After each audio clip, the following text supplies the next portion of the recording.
back to the Off-Grid family. Today I'm going to be making something out of a bargain we got from the supermarket. You should have hopefully seen Crystal's video about making chutney, making chutney out of pears. I am now going to make something a little bit more adulty, a little bit more tasty. I'm going to make my own version of pear cider. Possibly, hopefully. Basically, if it works, you'll be seeing this video. If it doesn't, you won't be seeing this video, and I'll never ever admit to doing it. So basically, I've got 2.5 bags of pears. That's about 3.5 kilograms-ish of pears. I'm gonna top and tail them. I'm gonna get out the core. I'm gonna blend them, shove them through a cheesecloth, boil them up, add some stuff to them, and make some alcohol. Let's get on. So as you'll see, these are my hands, and I'm also holding the camera because I'm amazing like that. Now I've recruited my volunteer for helping, so I can start sterilising all of the demijohns and other bits I need to do. So she's doing a very, very good job, and I believe, you know, in paying my workers, so she'll get to try some of this when we've finished. Actually, she'll get the first try, just in case it's poisonous. Okay, there's the first lot of pears in the blender. I'm going to blend them down and then shove them through a cheesecloth. Okay, that is smelling absolutely beautiful, like pears as you'd expect. Probably tastes like sand, but that's not the problem. Right, now I need to put it through a cheesecloth. Okay, now I'm just going to pour it into my cheesecloth. Yummy. And while I start squeezing all the pulp out of this, Crystal can start filling this back up so I can blend the next lot. Right. Amazingly, I've bought this cheesecloth to make cheese, but this takes precedence because this is making alcohol, and we all know, you know, that's much more important. Okay. Not going so well. As you'll see, should have done it through multiple layers of cheesecloth. Oh well. I'm basically making pear sauce, aren't I? Okay, I should have used multiple layers of cheesecloth, which I was too stingy to do. So what I'm going to do is I'm going to put it through a sieve and do it the long-winded, annoying way.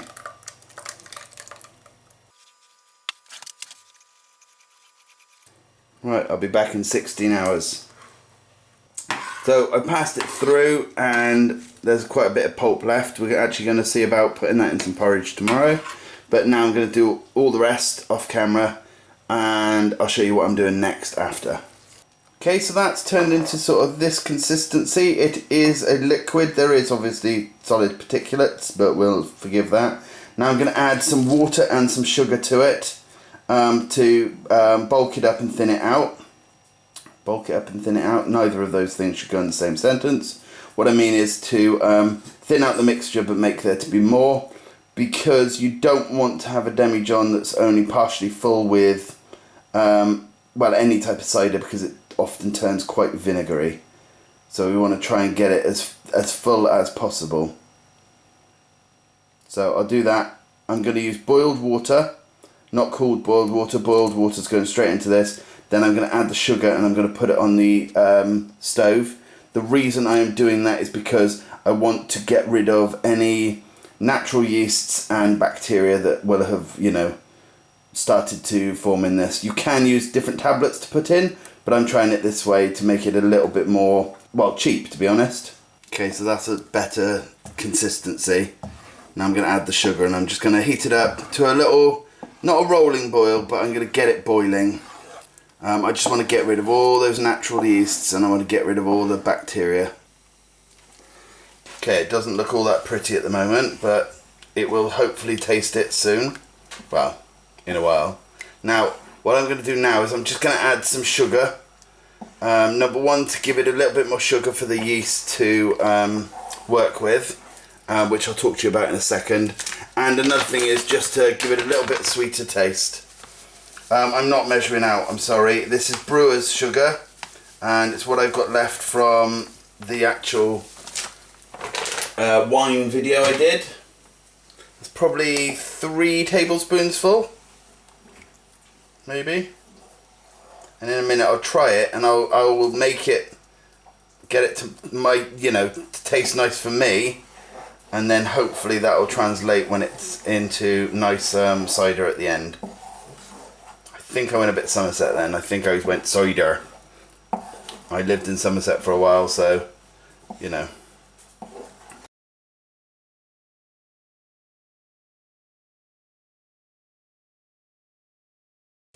Okay, it's starting to get up to temperature now. Obviously I don't want to burn it, and I don't want it bubbling over and caramelizing or anything. So I'm going to keep mixing it till it gets hot enough to hopefully kill most, if not all, the bacteria. And then I'm going to leave it to cool back down, and then I can add my yeast. Okay, I'm going to take it off the heat and put the lid on right now. Okay, it's the next day, and me and Crystal have been talking about adding more sugar.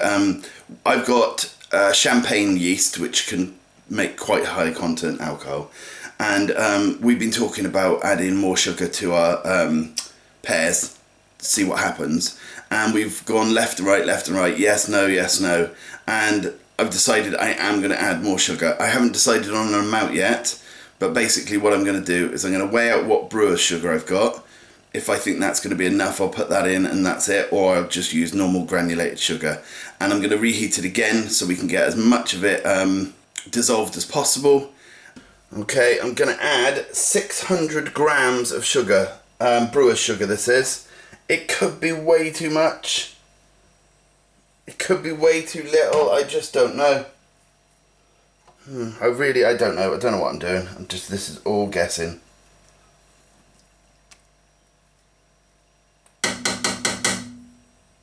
Now once I've done this, I'm going to get the yeast, and I'm going to make a yeast starter, which is really simple. That I do know how to do. That's not brute forcing it. But like I always say, you know, if life gives you loads and loads of pears, turn them into alcohol. Autofocus is going mental. Why is that? Oh well, you know how to stir. I'll be back in a sec. Okay, so I've found my funnel and it's resting in a sterilization solution. I'm going to wash it out with cold water, well, rinse it with cold water now, and then I'm going to fill my demijohn completely with the pear and sugar mixture, and then I'm going to put a bung in it just to stop any bacteria getting in. I wanted to have got my yeast mixture, well, my yeast starter sorted by now, but I've just been a bit behind doing other things. Right, this is way too hot to have anything put with it at the moment. Let's see if I can do this one-handed.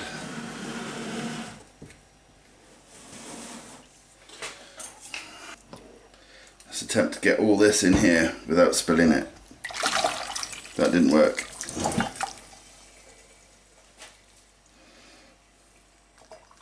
It's a little bit too high for me because I'm so short.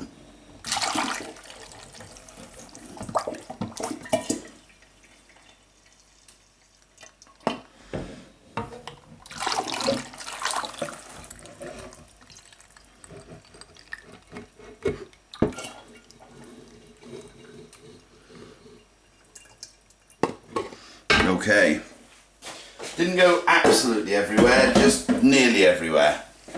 Oh! Okay.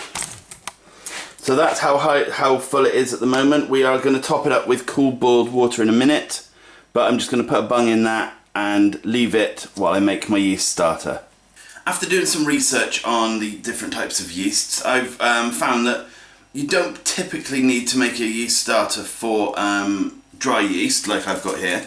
It's more often used just for liquid yeast, because this has enough yeast, well, viable yeast cells in it. You shouldn't need to, so I'm not going to bother. That could be my downfall because I've always made a starter before, but we'll see. What I want to do is add it to the demijohn, add the yeast nutrients to the demijohn, and then I'll fill to about just under 3/4. I don't know, I'm going to fill it up to a certain point. I don't want it to start bubbling out through the airlock, you see. So I will add cooled boiled water till it's to a certain height, and I'll show you that in a minute. Before I do that, remember, do not add any yeast to it until it's a lot colder. Obviously, the last thing you just saw me do was put in very, very hot liquid into the demijohn. It needs to be around 20 degrees C before, I think that's about 70 degrees Fahrenheit, before you add your yeast. Otherwise, you're just going to kill it and you'll get no fermentation at all. Okay, I've been thinking about this and how the cheesecloth didn't work, and I decided I'm going to bite the bullet and go through it again. This is a straining bag and it's a tough plastic, and so what I'm going to do is I'm going to tip this back through it and start from that point again, just because I don't want to take any risks. This is, you can see how much sediment there actually is, you know, and I don't like that. So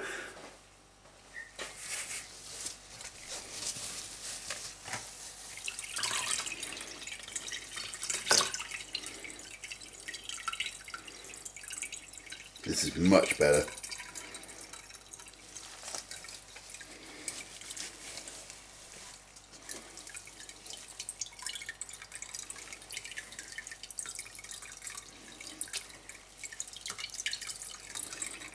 It's amazing what getting the right tools does for you, isn't it? Don't want to push too hard because I don't want to spray it everywhere.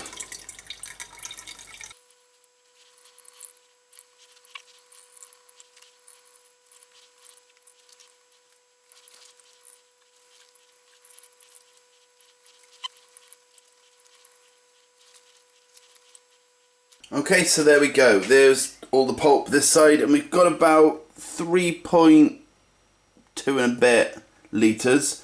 That was probably more like 4 with the pulp, obviously through water displacement. Now what I'm going to do is I'm going to put the juice back into the demijohn, which is sterilised, cleaned and so on, and then I'm going to get back to you and we'll work out where we're going next. I need to put the yeast in and the yeast nutrients. I'm using a high alcohol yeast, which is for champagnes, and apparently that's the best one for this project. As I say, this is all guesswork, you know, I have read up about it and so on, but this is guesswork. And I need to use 1 level teaspoon per gallon, which is 4.5 litres, which is a demijohn. We're not quite at that point, but I will be adding water and possibly more sugar as it goes on. Again, I've just put the airlock in just to stop particulates getting in there. So let's put the yeast and stuff in. Try not to get any to land on the sides if we can help it.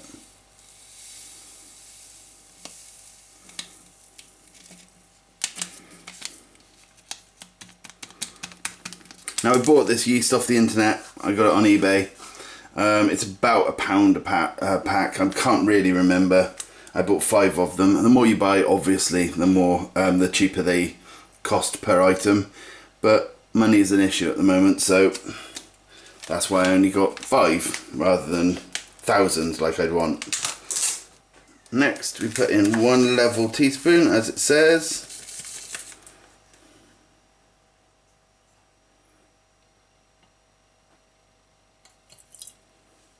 I actually got it in. Next, we add the bung and the airlock.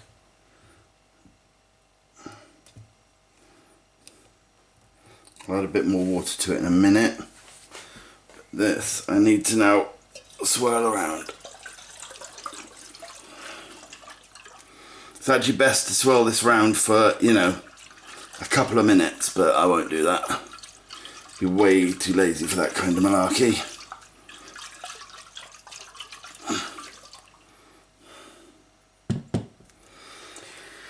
Now, like with the wine, if you've seen my wine one, I'm going to try and cover it in something to keep it warm, because although my house isn't cold, the temperature can drop slightly, and I don't want it to go below 20 degrees really. Because the temperature's getting colder at the moment, at night especially, I'm going to put them both. I've got my wine and my pear thing. I think it's going to be a cider, but it might not be. It could be a poison, who knows. Going to put them both in this box, which I've put a small layer of this like kids play foam stuff in. I'm going to put them on it, and then I'm going to surround them with a dressing gown and some various other warming aids just to keep them so that they don't drop below 20 degrees. Now I doubt they will, but it just means that they stay at a more consistent temperature. Just look how lovely and warm they look.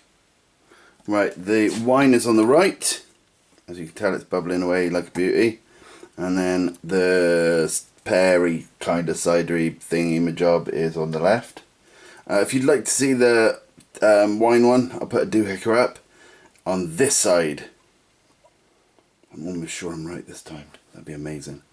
And basically I'll catch up with you again once the bubbles start to rise from our pear concoction. Okay, it's the next day and we are bubbling.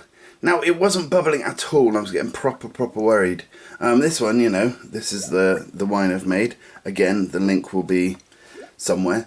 Anyway, this one started within 12 hours easily, you know. And this one, nothing. I came in and I could smell what I thought was like a pear CO2 kind of alcohol-y smell, but there's no bubbles and the actual amount of water hadn't moved at all. And I was proper worried, so I just left it. And then this evening I thought, right, I'm going to shake it up. And I literally picked it up and just knocked it slightly and it started to bubble. So I thought, right, I'll shake it round. And it was as if something must have been caught in airlock, or the CO2 couldn't break the surface because there was too much pulp. I don't know what the reason is, but now it's going mental, so it's absolutely brilliant. So if it does stop for you and you're not getting bubbles, pick it up, swirl it around, see what happens.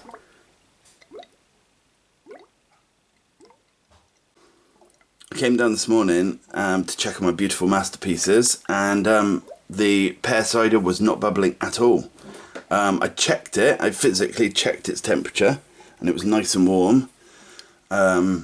So I was like, well, you know, what's wrong? So I thought I'll shake it up because maybe it was sediment that, you know, the CO2 couldn't get through or whatever.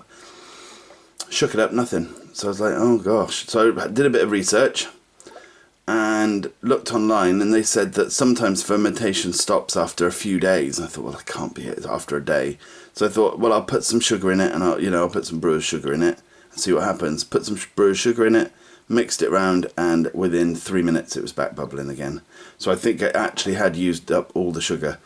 Now, to make a stronger alcohol, you add small amounts of sugar over a few days rather than all at once. So I'm just going to add sugar whenever I feel like it or whenever I remember, and hopefully we get a nice strong pear alcohol. I'm going to call it alcohol from now on because I don't know if it's going to be a cider or a pear wine or whatever it's going to turn out to be honest.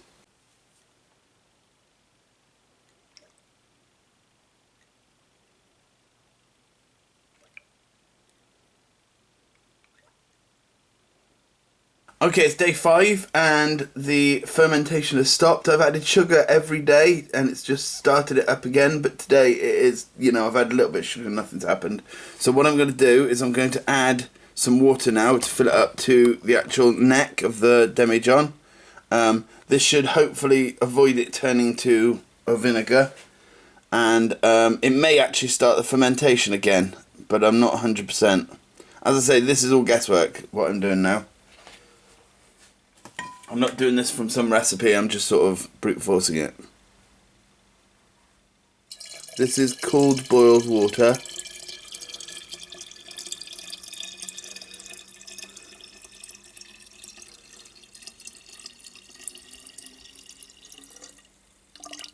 Which I don't have enough of. So I'm going to have to boil the kettle again. Basically, I just want to fill it up right up to the neck here.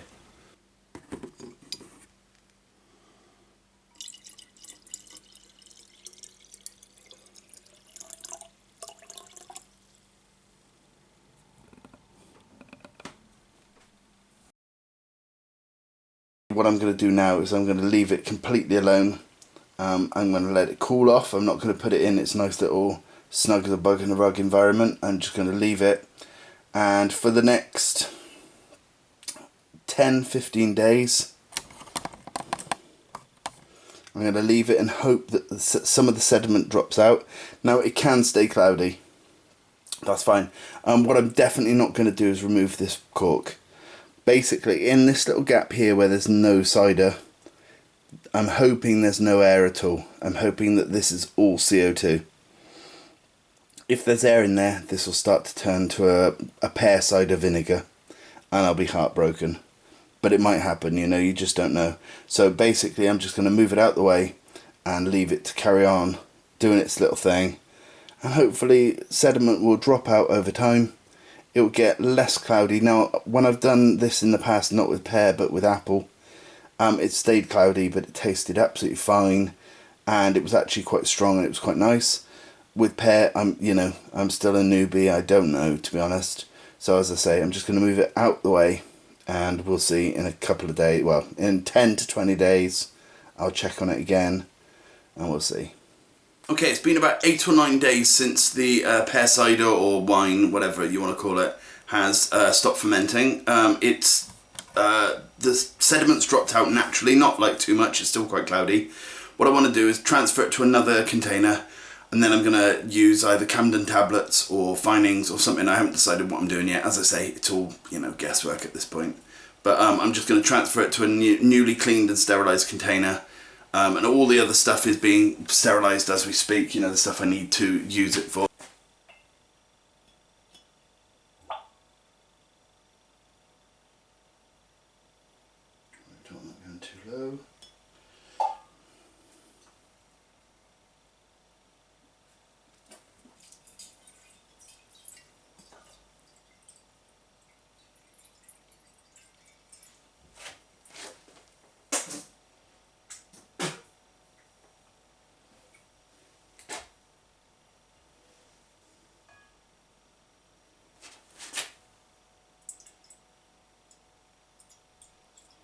You now see why I covered my chair with towels. Unfortunately, I stirred up some of the sediment, so we have got a bit of that that's come over, but can never be 100%. Well, I can't be. Other people probably are.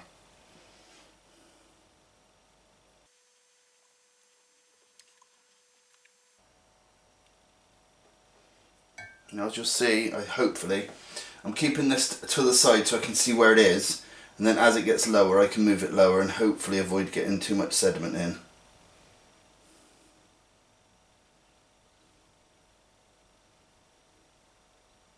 Now the good news is, it tasted of cider. It didn't taste of vinegar, which I was really scared about. Very, very carefully, I'm going to tip the demijohn just slightly.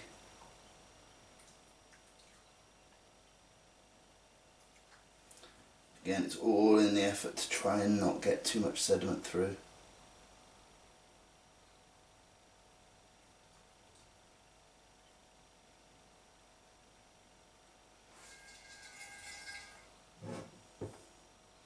Okay, that will do. Okay, I've decided definitely I'm going to be adding the Camden tablet, and then I might be adding some finings and so on, but I'm not 100% sure on that either yet. So Camden tablet first. Right, it's best to use a mortar and pestle. The only problem is my mortar and pestle is dirty at the moment, so I'm going to try the old spoons method that my mum would have done to give me tablets when I was a kid. Let's have a look. Okay, apart from all the stuff I just got on the side, that wasn't too bad.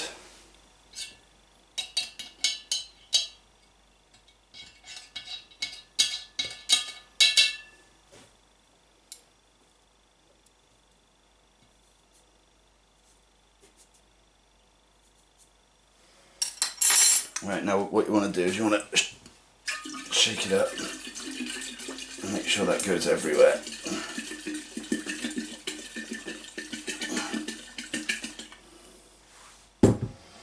Doing this as well will degas it, which is something that you do want to do, but however how much you want to do it is up to you. Some people use a drill and a little wand inside it, other people use a spoon, whatever you want. But you don't want to add too much oxygen to it either, so it's sort of, depends what you want to do. Okay, the next thing I'm going to do is I am actually going to add the finings to this. But I want to add the finings and then I want to add some boiling water up to the top, and then I'll put the cork back in. Okay, this is the findings I've got. Got it from Wilco in the UK. And what it says is add the... oh, this also degassed it, which is pretty cool. It says add findings A, then an hour later add B. Okay, findings A is going in first, and then I'll set a timer. It doesn't have to be dead on an hour, it just gives it time to do its reacting, you know. But I will forget if I don't set one. I don't just go and sit down for an hour, I do a million other things, you know.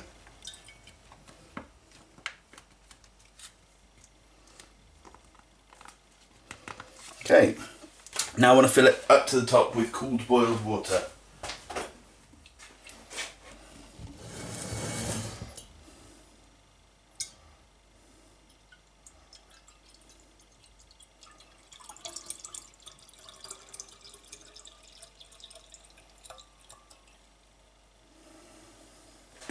I should have mixed it before, to be honest. That's just a silly thing to have done.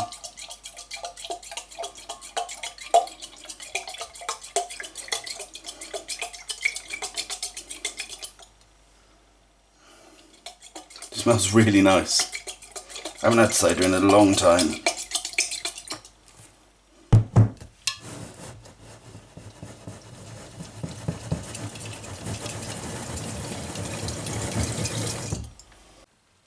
Okay, it's been about an hour and 10 minutes-ish. I was a bit later than I wanted to be, but look how much sediment has already dropped out. That's about the same as had dropped out from all 8 or 9 days. That's absolutely amazing. I know that's what it's supposed to do, but even so, it still blows my mind. Alright, ready to use pouch B now. Okay, it says to stir it gently. I've just realised you saw none of that. What a div. Basically, all you missed was me pouring a pouch into something.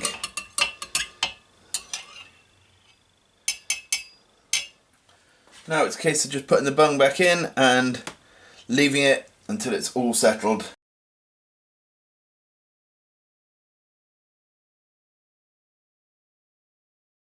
Okay, it's time for this cider to be tested, you know, when I say tested I mean drunk. So let's see how it tastes. I'm going to siphon it all out into bottles now. Unfortunately the wine, which is on the left, did not come out very well.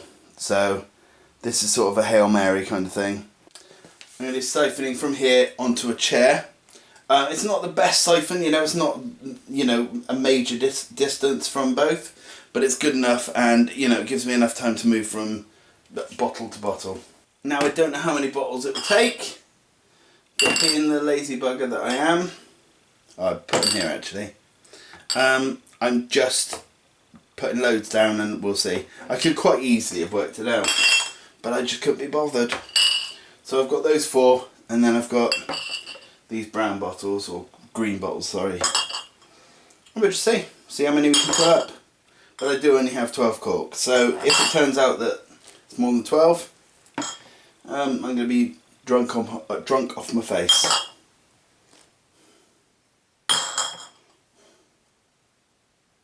Now I'm just using the most bog standard siphon tube I can.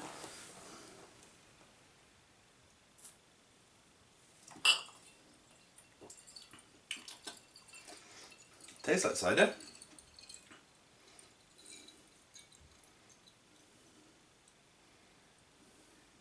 Now to make these fizzy, if I wanted them fizzy, I could have just added a tiny bit of sugar to the bottle. I haven't bothered. Partly laziness, partly, you know, I didn't want corks popping off. So, you know, mainly laziness, to be honest.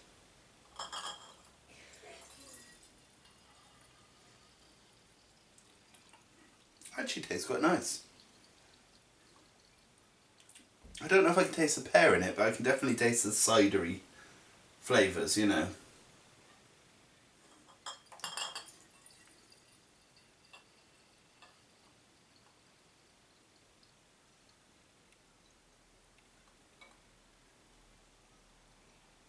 Right, we'll speed up this part.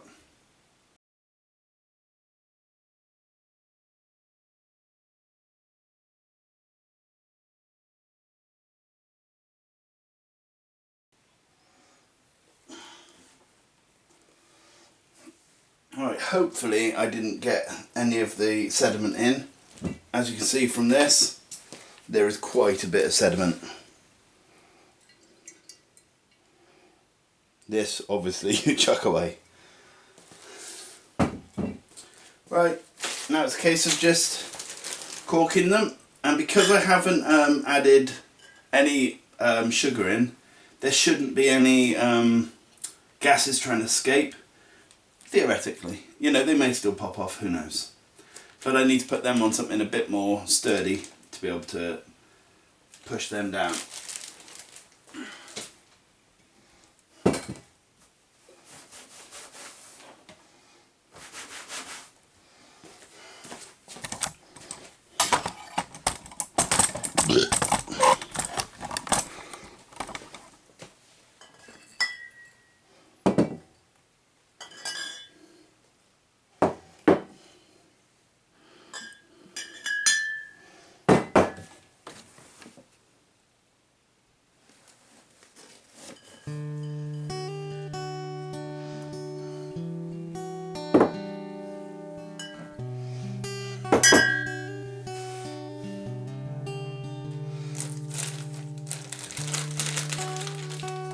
Smell it, baby. I'm just about to be, so give me 3 minutes. Okay, so we just plonk the corks on top.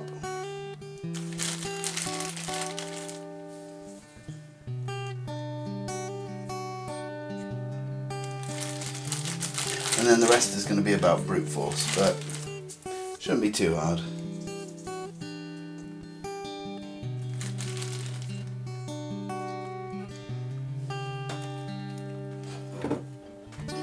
One,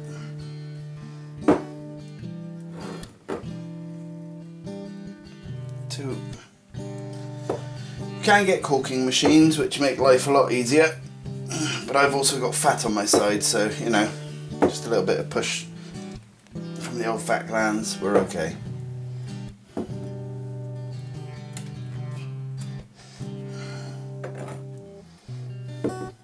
Now, theoretically, these shouldn't pop off. There's no more fermenting or any of that kind of stuff, but it doesn't mean that they won't. And this is why I've corked them and I haven't capped them.